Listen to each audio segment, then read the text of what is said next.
अब मैं आपके सामने 4 ममालिक का नाम लेने लगी हूं। अफगानिस्तान, आयरलैंड, यूएसए और बांग्लादेश। इन चारों मुल्कों में एक कदर मुश्तरक है। अब आप सोच रहे होंगे वो कौन सी, कोई कहां वाक़ है, कोई कहां वाक़ है। इन चारों ममालिक ने बाकायदा तौर पे हिस्टोरिकली, तारीखी तौर पर पाकिस्तान को हराया है। ये कदर मुश्तरक है इन चारों ममालिक में, अफगानिस्तान, आयरलैंड, यूएस और बांग्लादेश।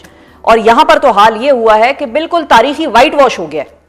इस हवाले से हम बात करेंगे। हमारे साथ क्रिकेट इंसाइक्लोपीडिया और सहाफ़ी सीनियर मिर्जा इकबाल बेग साहब मौजूद हैं। अस्सलाम वालेकुम मिर्जा साहब। वालेकुम अस्सलाम शिफा। बहुत शुक्रिया मिर्जा साहब, आपने वक्त निकाला।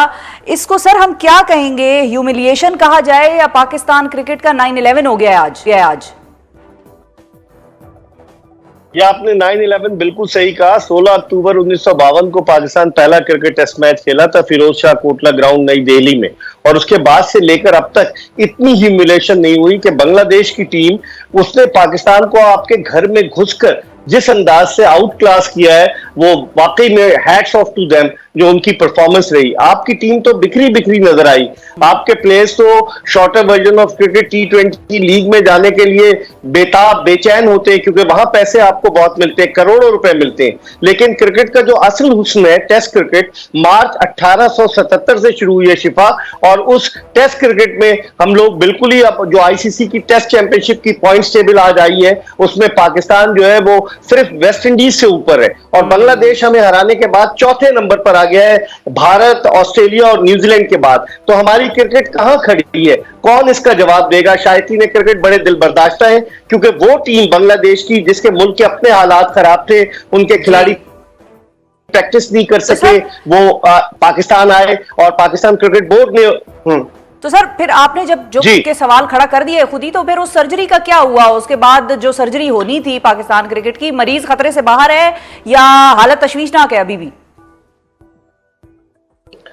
सर्जरी के लिए एक तो ऑपरेशन थिएटर नहीं मिला, दूसरे कुछ मरीज भाग गए, कुछ अमेरिका में रुक गए, कुछ इंग्लैंड चले गए, और फिर आलात भी नहीं थे। और चेयरमैन साहब ने खुद तस्लीम किया कि हम कैसे सर्जरी करेंगे, हमारे पास बैकअप में टैलेंट ही नहीं है। तो जब नहीं है तो फिर हम सर्जरी क्या करें? सब खुश हैं। वो कह रहे हैं कि सर्जरी के सिर्फ नारा था, वो इसलिए लगाया गया था शिफा कि भारत के खिलाफ 6 रन से हारने के बाद 9 जून को न्यूयॉर्क में शायकीन क्रिकेट में बड़ा शदीद गम और गुस्सा पाया जाता था, जिसकी वजह से उन्हें कूल डाउन करने के लिए कि सर्जरी अभी शुरू होने वाली है और बहुत सारे सर्जन आएंगे और मुआयना करेंगे। मरीज का कुछ भी नहीं हुआ, उल्टा मरीज की हालत और तशवीशनाक हो गई। तो इसमें सर्जन का कितना कसूर है सर इसमें, या सर्जन का कोई खास कसूर नहीं है? हम हैं ही ऐसे, टीम ही ऐसी है। देखिए, इसमें मतलब है कि जो हेल्म ऑफ अफेयर्स पर पाकिस्तान क्रिकेट बोर्ड का जो भी चेयरमैन होता है, ये उसकी जिम्मेदारी है ना।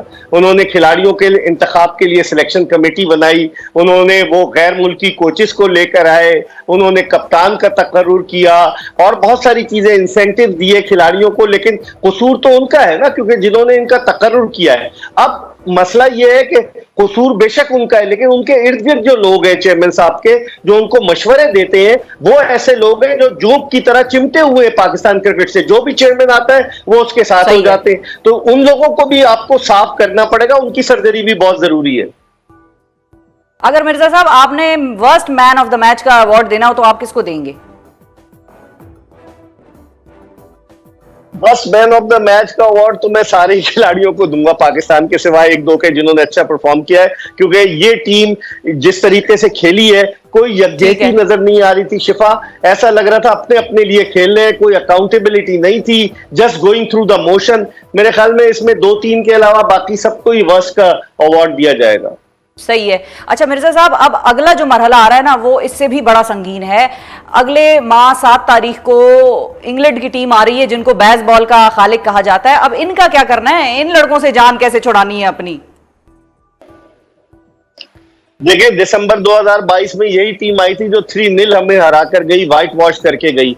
टेस्ट क्रिकेट की तारीख में पाकिस्तानी टीम 37 मरतबा आज का मिला के व्हाइट वॉश हो चुकी है, और 37 सीरीज में से 17 मरतबा व्हाइट वॉश हुई है। तो अब इंग्लैंड से तो हमें खतरा लाक है, क्योंकि उन्होंने पहले वेस्ट इंडीज को हराया अपने होम ग्राउंड पर, अभी वो श्रीलंका की मार लगा रहे हैं। तो अब अल्लाह खैर करे 7 अक्टूबर से क्या होगा, कहीं पैनिक बटन न दब जाए। मुझे तो लग रहा है कि कहीं अफरा तफरी में कुछ ऐसे फैसले ना हो जाए जिससे पाकिस्तान क्रिकेट चले को सर, कुछ ना मजीद कुछ तो दब नुकसान जाए, पहुंचे। पैनिक बटन कुछ ना कुछ तो दबेगा ना, कुछ तो उससे फायदा हो ही जाएगा। इस हालत से तो निकलेंगे, इससे और क्या बुरा होगा मुझे आप बताएं। चारों ममालिक में पिछले 12 महीनों में हम हार गए, चारों ममालिक से। बिल्कुल, अब क्रिकेट का हाल हॉकी जैसा हो गया है शिफा। 15वें नंबर पर है पाकिस्तान की हॉकी टीम, और आपने जिन 4 ममालिक का नाम लिया उनसे तो कोई तसव्वुर भी नहीं कर सकता था कि पाकिस्तान उनसे हारेगा, लेकिन जिस अंदाज से पाकिस्तान हारा है, लम्हे फिक्रिया है पाकिस्तान क्रिकेट के अरबाब इख्तियार के लिए कि वो पाकिस्तान क्रिकेट को किस समत ले जाना चाहते हैं। बिल्कुल सही है, बहुत शुक्रिया अदा करेंगे नाजरीन। मिर्जा इकबाल बेग साहब हमारे साथ मौजूद थे और उन्होंने भी जो बातें की हैं उसके बाद यही कहा जा सकता है, मेरे पास तो अल्फाज नहीं बचे हैं जब मैंने क्रिकेट के स्टैट्स कुछ उठा के देखे कि 12 महीनों में इन चारों ममालिक से हम जबरदस्त तरीके से हारे हैं। ऐसा भी नहीं है कि हल्की फुल्की शिकस्त हो, जबरदस्त तरीके से हम हारे हैं। और इसके बाद यही कहा जा सकता है कि अल्लाह हमारा पाकिस्तान क्रिकेट का हामी नासिर हो। अरबाब इख्तियार से कोई खास उम्मीद हमें, मुझे तो कम अज़ कम नहीं है। बाकी जो